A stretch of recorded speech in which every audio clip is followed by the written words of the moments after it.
In the world there are 2.3 billion Christians, 2 billion Muslims, 1.1 billion Hindus, 500 million Buddhists and 15 million Jews. There are total 4,300 religions in the world. In such a situation, some people ask, why should I choose Islam if there are so many religions? How can we know that Islam is the true religion? What is the proof it can be done?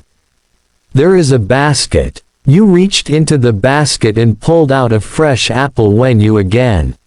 He put his hand in the basket, and this time if a rotten apple comes in his hand, he has to choose the rotten apples and throw them away. Let's use the same strategy. I mean, is it possible to verify 4,300 religions one by one? Let's define what the terms should be. With these sources we will look for a direct answer to a question: why Islam? Now, when building a building, do you first build the foundation or not? You have to go through several steps in this issue. Starting from the foundation, we will continue to eliminate the issues one by one. Then our filters will be: what is the creator? What is the need for religion? If there is a need for religion, then what is the need for holy books or prophets? Let's first think about the foundation of the building. Thinking of ways, but today let's find the answer to this question from our visible universe. Now, to understand the example I am going to give, listen carefully. Physics says that if any work is done, then there must be a force to do that work, that there is a creator. One who understands this must have enough strength to do the work. Like if I see a child pushing a plane, I must immediately look for someone else behind it, because it is not possible for that child to do this. I would rather ask the plane to move. There is a mechanical mechanism behind it or something like that. Even if I visually see the child pushing the plane, my mind will immediately say that the child is not strong enough to move the plane. I will start looking for the real capable person behind the child. As we see the cow producing the milk, the cow does not know about the amino acids in her milk. The humans who drink the milk don't know about their body requirements, but he supplies milk as per requirement. And he feeds it by eating something that has nothing to do with grass. If we look at it differently, we see pure bees working hard to make the best quality honey. The bees don't know the ingredients in the honey, but the cells of the bees' body. Honey eaters don't know their needs, but the honey made by it is very effective in curing human diseases. Plant seeds are producing, but we don't know. The tree doesn't know how I'm going to taste, what the smell will please my nose. The tree doesn't know what my eyes like to see. The tree doesn't know what my body needs. In the seed state it was simple, tasteless, odorless. From this came hundreds of fruits whose taste suits my tongue, a scent that fits my nose, beauty that catches my eye and benefits my body. Right now my brain tells me that those who look like they're doing these things don't have the skills to do these things. I mean, it's very funny to someone giving something he doesn't have, but in general it is impossible. Let's think of it with an example. Let's say the cloth I hold in my hand is a curtain and I can't be seen. This curtain takes a pen in hand, writes a poem, draws a picture. Everyone will say that apparently this cloth is controlling this pen, but by normal logic you must think that there is some force behind the cloth, just like the examples we talked about. Clearly there is a creator behind it who is controlling it. If we understand these examples clearly, then with our mind's eye we can see that there is a creator who understands this, who works behind the scenes and implements everything according to our needs. Now, if the first filter is clear, religions like Buddhism and Jainism and philosophies like agnosticism, naturalism and skepticism are left out. Because there must be a creator, whatever you call him. Now let's think about our second filter. In this case, we'll use the comparative method of logic. See, anytime Anywhere this rule applies: if we see a working product in front of our eyes, the manufacturer knows best about it, and when someone goes to talk about it, the person who made it has the most right to talk about it. Like when I buy a phone, it comes with a user manual. By giving that or not, the manufacturing company is telling me that this phone is made by us, so logically we know the best about it down to the smallest detail, and with this manual we do that. It is clear that even the most common products have it. Then the question comes to our mind: if any common product has a user manual, is it possible that the creator of the universe, who created mankind and sent them to earth, did not get any manual to guide them? Where did I come from? Where is my destination? What is the meaning of my life? Also, the Creator has given me the brain to ask these questions, but He has not given us any message to answer them. He will communicate what He wants and send us a guide to guide us. Then we realize that the faith we are looking for must have a book-based guide. Or we can exclude beliefs like nihilism. If you ask the question that you think one book is enough. We are given books in school, but is it enough? Don't you need a teacher to teach it? Even ours. A teacher is needed who not only teaches books but also draws students into the classroom and makes them interested in books, even those students who don't want to listen. You know what I mean by this metaphor. Brings discipline to the classroom. Even in the religion we are looking for, a teaching leader is needed. Informational knowledge. So he needs someone who will teach him how to put them into action in real life. When someone asks how to live my life goals according to my life manual, he needs a role model who will show him by hand so that he can follow it in his life. If we go back to the example of the teacher, it is not enough to just know the mathematical formulas. Its use and application is also important to learn by seeing. Don't you think that having a leader in the form of a prophet is very necessary? Even in the animal world there are many examples of this. For example, if you look at a beehive, you will see a colony living there like a society, and their goal is one. That society is led by a queen bee, and if you look at an ant hill with one goal, you will see a queen ant in leadership.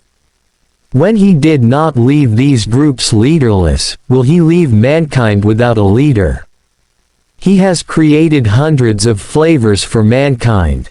What can happen if we fully understand this example? Also, with the help of this third filter we can exclude the beliefs like Hinduism, Judaism, Druze who do not believe in any messenger. I also want to say that looking for the religion must have reference to the prophets. Majeza, we said at the beginning that there are about 4,300 religions in the world. When we try to reach the roots of all religions and philosophies using these three filters in our hands, there are only three religions: Christianity, Judaism and Islam. Each of them has the idea of a creator, a book and a prophet.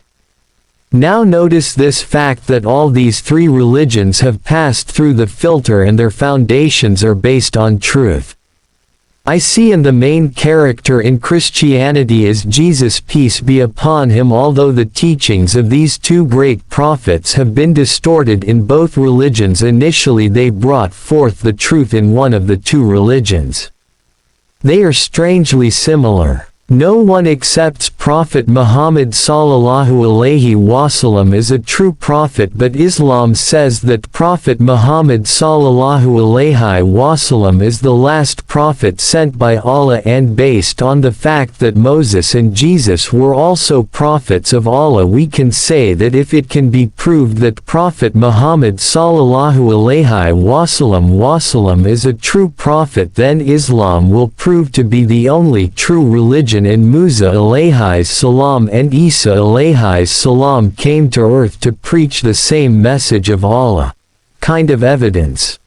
The biggest proof that comes to our mind is the life of the Prophet sallallahu alaihi wasallam. He spent 40 years with his community before his prophethood. During the 23 years of his prophethood, the same people lived with him. He was right in front of our eyes, his every step was watched by all.